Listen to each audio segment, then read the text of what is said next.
Somewhere on Earth, right now, a scientist is standing in a place they can't explain, holding a reading their own equipment says shouldn't be possible. This isn't campfire folklore. These are funded research teams, real instruments, published papers, government reports, and results nobody has been able to reproduce, reverse, or walk away from without more questions than they arrived with. Over the next 14 minutes, we're going to a forest that swallows compasses, a bridge that only dogs can see, a hole in the ground that's been burning since 1971, and a sound that only some people can hear, one that might already be closer to you than you think. These are 11 real places where the paranormal and the peer-reviewed collide, and after decades of trying, neither side has won. Let's start somewhere quiet, somewhere with trees. Locals call it the Bermuda Triangle of Transylvania. Hoia Baciu is a perfectly ordinary-looking forest outside Cluj-Napoca until you reach its central clearing, where the trees stop growing normally at all, curling instead into strange, twisted shapes, like something bent them sideways while they were still alive and growing. Hikers report compasses spinning uselessly the moment they step into the circle. Photographers report camera batteries and phones draining dead within minutes, with no cold weather to blame. In 1968, a military technician photographing the area from a helicopter captured what he swore was a solid, disc-shaped object hovering just above the tree line. A photograph that circulated through Romanian state archives for years and has never been definitively debunked. Researchers who've since measured the clearing with modern equipment have recorded electromagnetic readings that spike without warning, then vanish just as suddenly, with nothing underground to account for it. No mineral deposit, no fault line, no buried infrastructure. Whatever is bending the trees and the compass needles in that one circle of forest, by every measurement taken so far, it's still doing it today. This one doesn't target people. Since the 1950s, at a stone bridge in Dunbartonshire, dozens of dogs have done the exact same thing. Broken free from their owners, sprinted the length of the bridge, and launched themselves off the same 50-foot stretch of the right-hand parapet onto the rocks below. Most didn't survive the fall. What makes it stranger than a single tragic accident is the specificity. It's almost always that same 20-foot section of railing, almost always long-nosed breeds like collies and retrievers, and almost always on clear, dry, sunny days, not during storms or fog. Investigators have tested for ultrasonic frequencies from nearby machinery, mink scent trails luring dogs over the edge, even localized magnetic anomalies affecting canine inner ears. Every theory accounts for a piece of it. None of them fully explain why a calm, well-trained dog will suddenly wriggle out of its collar, ignore its owner's voice completely, and run straight toward a 50-foot drop on that bridge, and pretty much only that bridge. In a remote valley in central Norway, unexplained lights have been appearing in the night sky since at least the early 1980s. So often and so reliably that physicists eventually built a permanent, fully automated research station on site just to record them. It's still running today, decades later. The lights move in ways nothing man-made or naturally occurring is supposed to move, hovering perfectly motionless for 10, 15 minutes at a time, then crossing the entire valley faster than any aircraft in existence, shifting from white to a deep red with no visible combustion, no engine noise, and no known light source that produces that exact spectral signature. Radar stations have tracked them on screen. Spectrometers have measured their light output down to the wavelength. And after more than 40 years of continuous, funded scientific observation, the official research project's own published conclusion is, essentially, that they still don't know what they're looking at.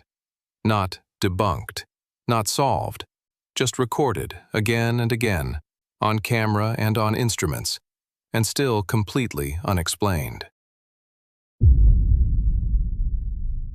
On a quiet canal south of Mexico City sits a small island covered, every tree branch, every fence post, every wall, in old, decaying dolls. Hundreds of them, sun-bleached, missing eyes and limbs, some strung up by the neck with rope, swaying whenever the wind moves through the canal. The story goes that decades ago, the island's caretaker, a man named Julian Santana, found the drowned body of a young girl in the canal, and, believing her spirit remained trapped there, began hanging a doll in the trees to comfort her. Then another, and another, for the next 50 years of his life. Visitors report the dolls' heads appearing to turn as they walk past. Some claim to hear whispering among the branches on nights with no wind at all. In 2001, Julian himself was found dead, floating in the exact same canal spot where he always said the girl had drowned, decades earlier. Local authorities officially ruled it a heart attack. The dolls are still hanging there today. New ones get added by visitors every single year. This is the only place on this list where the government itself has made the haunting official, in writing. A sign posted by India's Archaeological Survey states, in plain, legal language, that entry to Bhangarh Fort before sunrise or after sunset is strictly prohibited by law. Local legend blames a sorcerer's curse laid on the fort centuries ago, after a doomed love affair between the sorcerer and the fort's princess ended in his execution, and his dying promise that no one there would ever live happily again. Whatever the real reason, park rangers and archaeologists alike consistently report the same handful of things after dark. Temperatures dropping sharply with no weather explanation, disembodied voices echoing near the old palace walls, and visitors who wander too close to the ruins near dusk emerging disoriented, unable to say how much time had actually passed while they were inside. Overnight paranormal investigation is technically banned there, too. Officials say it's not because they believe in ghosts, but because so many investigators over the years have gotten badly hurt or simply gone missing, trying to find out for themselves. This isn't a ghost story with a research team attached as an afterthought. Here, it's the other way around. A 480-acre ranch in Utah was purchased, in part, using funding tied to a Pentagon research program, specifically to study it, after decades of reports from local ranchers describing livestock mutilated with surgical precision and no blood left anywhere at the scene. Structures and lights appearing and vanishing overnight, and aerial objects that simply don't behave like any known aircraft. Government-linked scientists have logged years of anomalous sensor readings on the property since the study began. Sudden radiation spikes, magnetic field disturbances that shouldn't be geologically possible, and footage from tracking equipment that nobody on the research team can fully account for. The land's original name, given by the Navajo who avoided it long before any of this made the news, translates roughly to a place where something crosses over that isn't supposed to be able to. The current research team, funded and equipped with real scientific instruments, still won't say they've found the source. They'll only say, on the record, that they haven't stopped finding something. In 1971, Soviet engineers drilling for natural gas in the Karakum Desert broke into an underground cavern that collapsed beneath their rig, swallowing their equipment whole and opening a crater roughly 200 feet wide. To stop the methane pouring out from poisoning the air in nearby villages, geologists made the call to light it on fire, fully expecting the gas to burn out within a few weeks. That was over 50 years ago. It has never gone out. Locals started calling it the door to hell, and the name stuck. Scientists who've studied the crater still can't fully explain why its fuel source hasn't visibly depleted after half a century of continuous open flame. And in 2013, an explorer who rappelled down into the pit itself to collect soil samples found active microbial life thriving in heat and gas conditions that should be lethal to virtually anything. Whatever is actually still burning down there, by any measure, it's been burning longer than most of the people watching this video have been alive. Between Venice and Lido sits a small island that Italy's own government has repeatedly refused to let anyone develop. During outbreaks of plague centuries ago, tens of thousands of infected bodies were dumped there, some reportedly still alive when the fires were lit to burn the piles. Later, the island became a psychiatric hospital, where one doctor allegedly performed crude, unlicensed lobotomies on patients before eventually falling, or jumping, accounts differ, from the hospital's bell tower himself. Soil surveys conducted decades later confirmed that roughly half the island's topsoil is composed of human ash and skeletal remains. A 2014 government auction to sell the island to a private buyer collapsed entirely after the winning bidder reportedly backed out, citing the property's reputation. To this day, local fishermen quietly avoid casting their nets anywhere near its shore, a superstition nobody born in the area has ever needed explained to them twice. Beneath the streets of Paris lies a labyrinth of over 200 miles of former limestone quarries, only a small fraction of which is open to tourists. In 1793, a palace doorkeeper named Philibert Asper got lost in the unmapped tunnels while searching for a hidden wine cellar by candlelight. His body wasn't discovered for another 11 years, found just a few steps from an exit staircase he never managed to find in the dark. He's not the last person this has happened to. In the modern era, self-styled urban explorers known as cataphiles still slip past the official barriers on a regular basis, and every so often, one simply doesn't come back out. Search and rescue teams sent in after missing explorers have described passages that don't match any existing survey map on file, air pockets at depths where none should physically exist, and, more than once, the distinct sound of something moving through a section they had already confirmed was completely empty.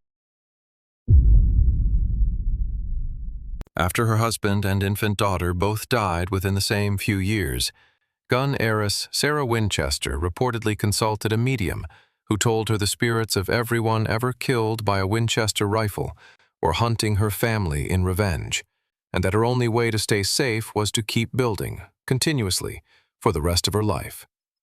For the next 38 years, construction crews worked on her mansion around the clock, 7 days a week, with no blueprints and no master plan. Only Sarah's handwritten instructions, issued fresh nearly every single night. The result is a sprawling house with staircases that climb straight into solid ceilings, doors that open onto blank walls, and 30-foot drops to nowhere, and a chimney deliberately built 2 feet short of the roofline it was supposed to vent through. Sarah reportedly slept in a different bedroom every night of her life to keep confusing the spirits she believed were still chasing her. Whether or not you believe in the ghosts she was building around, one fact isn't really up for debate. Something drove a rational, enormously wealthy woman to spend her entire fortune constructing a house that makes no architectural sense at all. This last one doesn't need an old building or a remote foreign valley. It might already be happening near you tonight. Since at least the 1970s, in cities scattered across the world, Taos, New Mexico, Bristol, England, Windsor, Ontario, a small percentage of residents have reported hearing a persistent, low-frequency hum, audible mostly indoors, mostly at night, and, strangely, only to them. Their own family members, standing in the exact same room, often hear absolutely nothing at all. In some locations, it's been picked up on sensitive scientific equipment. In others, the same equipment records total silence, while people nearby insist they can hear it clearly. It's driven documented cases of severe sleep deprivation, chronic anxiety, and reported nervous breakdowns in people who could never get a single other person to admit they heard it too. No factory, pipeline, power line, or industrial source has ever been found that lines up consistently with every reported case worldwide. Scientists gave it a name: the hum. which is really just a polite, official-sounding way of admitting they don't know what it actually is, or why some people's ears happen to be the ones that catch it.